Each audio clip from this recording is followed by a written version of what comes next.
આવતીકાલથી ભાજપ ચૂંટણી પ્રચારના કરશે શ્રી ગણેશ। એક સાથે 15 મહાનગરપાલિકામાં જનસેવા સંકલ્પ કાર્યક્રમ યોજાશે। સાથે ચૂંટણી પ્રચાર થશે। મુખ્યમંત્રી ભૂપેન્દ્રભાઈ પટેલ અમદાવાદમાં ઉપસ્થિત રહેશે। ભાજપ પ્રદેશ અધ્યક્ષ જગદીશભાઈ વિશ્વકર્મા રાજકોટમાં ઉપસ્થિત રહેશે। નાયબ મુખ્યમંત્રી હર્ષભાઈ સંઘવી વડોદરામાં ઉપસ્થિત રહેશે। સંગઠન મહામંત્રી રત્નાકરજી પણ વડોદરામાં ઉપસ્થિત રહેશે।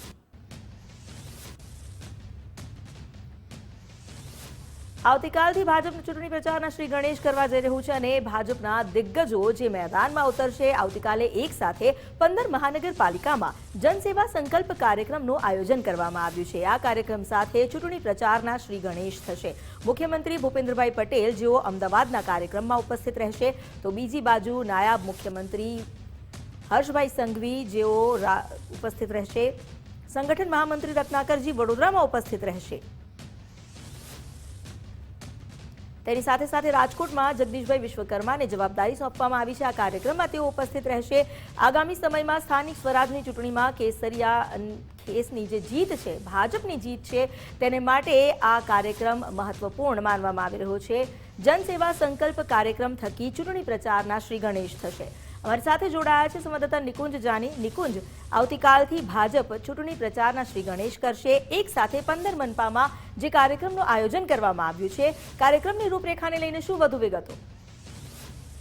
ભાજપ માત સ્કેલ પર આવતીકાલે પ્રચાર પ્રસારનો પ્રારંભ કરી રહ્યું છે।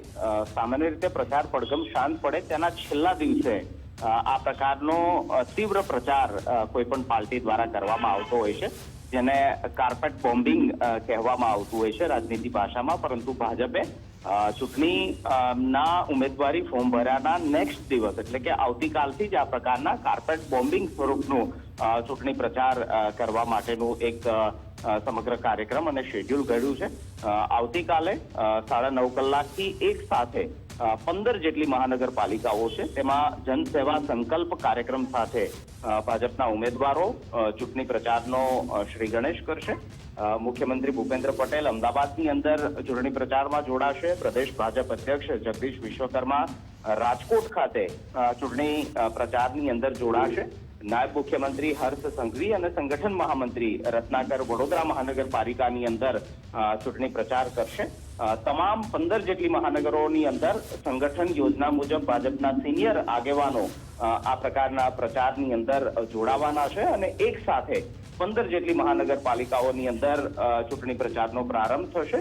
આ ઉપરાંત 34 જિલ્લા પંચાયત, 84 નગરપાલિકા અને 260 જેટલી તાલુકા પંચાયતની અંદર પણ આગામી દિવસોની અંદર તીવ્ર પ્રચાર માટે ભાજપે સમગ્ર આયોજન કર્યું છે। જી, આભાર આપનો જાણકારી આપવા માટે।